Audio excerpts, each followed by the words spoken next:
देखो हमारे 2022 set B में लॉन्ग आंसर टाइप में 5 मार्क्स के क्वेश्चन में क्या है, पार्ट्स बना के क्वेश्चंस पूछ रखे हैं। तो देखो हमारे पहले क्वेश्चन में जो पहला क्वेश्चन है उसमें क्या लिख रखा है, ड्रा द स्ट्रक्चर ऑफ 3 हाइड्रोक्सीब्यूटेनॉल। हमें क्या बनाना है, स्ट्रक्चर बना के दिखाना है 3 हाइड्रोक्सीब्यूटेनॉल का। तो देखो हम स्टार्ट कहाँ से करते हैं, सबसे पहले हम नंबर ऑफ कार्बन से स्टार्ट करते हैं कि कितने कार्बन है। तो ब्यूट का मतलब क्या होता है कि 4 कार्बन है, तो हम 4 कार्बन का स्ट्रक्चर बना लेते हैं, 1 2 3 4। ठीक है, अब वो क्या कह रहा है, ब्यूटेनल। तो अल किसका फंक्शन, अल किसके नाम का आता है, अल आता है एल्डिहाइडी ग्रुप के नाम का, यानी CHO।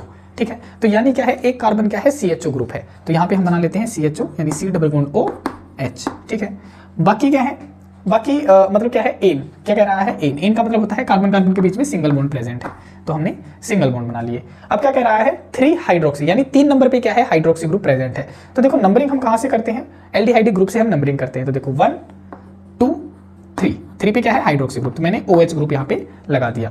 अब कार्बन कितने बॉन्ड बनाता है, कार्बन 4 बॉन्ड बनाता है। उनकी वैलेंसी कौन पूरी करता है, हाइड्रोजन पूरी करता है। तो आप बना दो, देखो एक बॉन्ड तो इसलिए इसके साथ में बना रखा है, तो हाइड्रोजन कितने आ जाएंगे, हाइड्रोजन आ जाएंगे 3। यहाँ पे कार्बन ने कितने बॉन्ड बना रखे हैं, देखो यहाँ पे कितने बॉन्ड बना रखे हैं, 1 2 3 बॉन्ड बना रखे हैं, तो हाइड्रोजन कितने आ जाएंगे, 1। यहाँ पे कार्बन ने कितने बॉन्ड बना रखे हैं, 2 1 और 2, तो हाइड्रोजन कितने आ जाएंगे, 2। तो होगी वैलेंसी पूरी। ये हमारा किसका स्ट्रक्चर बन गया, 3 हाइड्रोक्सी ब्यूटेनॉल का हमारा स्ट्रक्चर बन चुका है।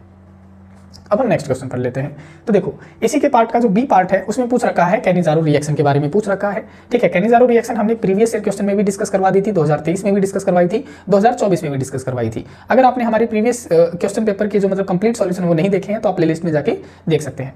तो हम स्टार्ट करते हैं कैनिज़ारो रिएक्शन का मैकेनिज्म के साथ में और थ्योरी पोर्शन के साथ में कि हम लिखते कैसे हैं।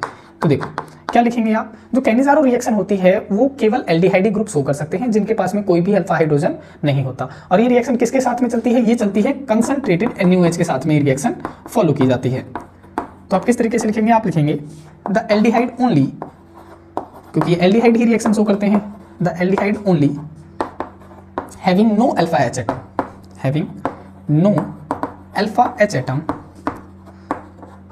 shows reaction with concentrated NaOH। और इस रिएक्शन के अंदर क्या होता है, इस रिएक्शन के अंदर ऑक्सीडेशन भी होता है और रिडक्शन रिएक्शन भी होता है। तो ये रिएक्शन क्या कहा जाता है, इसको हम डिस्प्रोपोर्शनेशन रिएक्शन भी कह सकते हैं।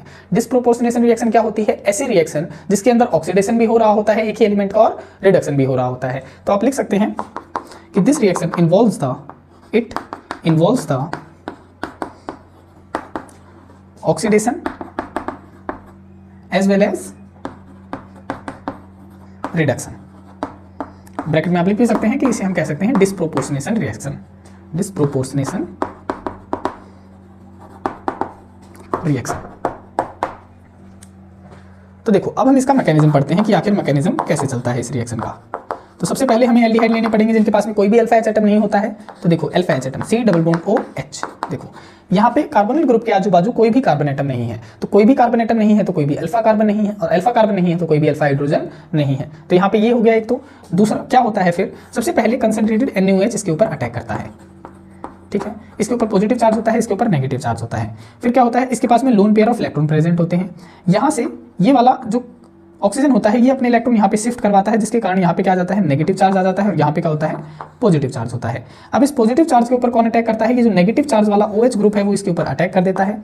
ठीक है, और ये जो Na पॉजिटिव है वो एज इट इज रिलीज हो जाता है Na पॉजिटिव की फॉर्म में। ठीक है, तो जो बनता है वो प्रोडक्ट हम यहाँ पे लिख देते हैं। देखो H था, H हो गया, C है, C हो गया, ऊपर क्या बच गया है, O नेगेटिव बचा हुआ है तो O नेगेटिव हो गया। नीचे क्या आ चुका है, नीचे आ चुका है OH ग्रुप, देखो ये वाला आ चुका है। यहाँ पे क्या था, हाइड्रोजन, तो मैंने हाइड्रोजन बना दिया। अब क्या होगा, अब यहाँ से ये वाला हाइड्रोजन यहाँ से निकलने की कोशिश करता है अपने इलेक्ट्रॉन को साथ में लेके। क्यों निकलता है, क्योंकि ये वाला जो नेगेटिव चार्ज है वो अपनी मूवमेंट शो करता है कि भाई मुझे यहाँ पे नहीं रहना, मैं अनस्टेबल हूँ, मैं अपनी जगह पे वापस आना चाहता हूँ। फिर दूसरा एल्डिहाइड ग्रुप आता है C डबल बॉन्ड OH। फिर क्या होता है, देखो ये ज्यादा इलेक्ट्रोनेगेटिव है तो ये इलेक्ट्रॉन अपनी तरफ इस तरीके से खींचता है, जिसके कारण इस पे आता है नेगेटिव चार्ज और इस पे हो जाता है पॉजिटिव चार्ज। तो ये हाइड्रोजन अपने इलेक्ट्रॉन इस तरीके से लेके निकल रहा होता है तो ये इसके ऊपर अटैक कर देता है। ठीक है, अब यहाँ पे क्या हो रहा है, जो मूवमेंट हुई है वो दिखा दो। यहाँ पे देखो H था, H लिख दिया, C था, C लिख दिया, यहाँ पे डबल बॉन्ड O बन चुका है तो डबल बॉन्ड O बना दिया। OH ग्रुप है तो OH ग्रुप मैंने एज इट इज यहाँ पे लिख दिया है। देखो फिर क्या है, यहाँ पे क्या बना है, देखो H2 तो था ही, एक और हाइड्रोजन आ चुका है तो बन जाएगा CH3 O था, O लिख दिया, O के ऊपर नेगेटिव चार्ज था तो O के ऊपर नेगेटिव चार्ज लिख दिया। अब क्या होता है, देखो इसके ऊपर होता है नेगेटिव चार्ज और इसके ऊपर होता है पॉजिटिव चार्ज। ये वाला नेगेटिव चार्ज वाला अटैक कर देता है इस हाइड्रोजन के ऊपर, और फर्दर जो यहाँ पे ये सोडियम मेटल जो ये बचा हुआ था ये फिर यहाँ पे अटैक करने की कोशिश करता है इस तरीके से। देखो ये जो Na पॉजिटिव है यहाँ पे अटैक करता है किसके ऊपर, ये इस ऑक्सीजन के ऊपर अटैक कर देता है। तो आपका बनता क्या है, आपका बन जाता है CH3OH मॉलिक्यूल बन जाता है। देखो CH3OH यहाँ से आ गया और ये Na इसके ऊपर अटैक कर देता है, तो बन जाता है आपका HCOONA, इसके ऊपर पॉजिटिव, इसके ऊपर नेगेटिव चार्ज, इसके ऊपर पॉजिटिव चार्ज। तो इस तरीके से ये कैनिज़ारो रिएक्शन आपने मैकेनिज्म के साथ में करके दिखानी होती है। अब हम नेक्स्ट क्वेश्चन पढ़ लेते हैं, इसी का पार्ट है क्योंकि ये लॉन्ग आंसर क्वेश्चन है। देखो क्वेश्चन नंबर फर्स्ट का सी पार्ट है आपका, कंप्लीट द फॉलोइंग इक्वेशन। देखो लेड सल्फाइड प्लस में 4 मॉलिक्यूल ऑफ ऑक्सीजन, यानी ओजोन है, O3 क्या है, ओजोन है। तो हम इन्हें ये लिख सकते हैं कि यहाँ से क्या निकल सकते हैं, 4 मॉलिक्यूल तो O एटम के निकल सकते हैं और 4 मॉलिक्यूल किसके, ऑक्सीजन एटम के निकल सकते हैं। ठीक है, तो ये जो 4 मॉलिक्यूल O एटम के होते हैं ये लेड सल्फाइड के साथ में मिलकर क्या बना लेते हैं, लेड सल्फेट बना लेते हैं, PbSO4 बना लेते हैं। और बचे कितने, 4 मॉलिक्यूल जो ऑक्सीजन के बचते हैं वो एज इट इज बाहर निकल जाते हैं, 4 मॉलिक्यूल ऑफ ऑक्सीजन। अब हम नेक्स्ट रिएक्शन देखते हैं। देखो 8 मॉलिक्यूल ऑफ NH3 है, एक्सेस में है अमोनिया, क्लोरीन के साथ में रिएक्शन करता है।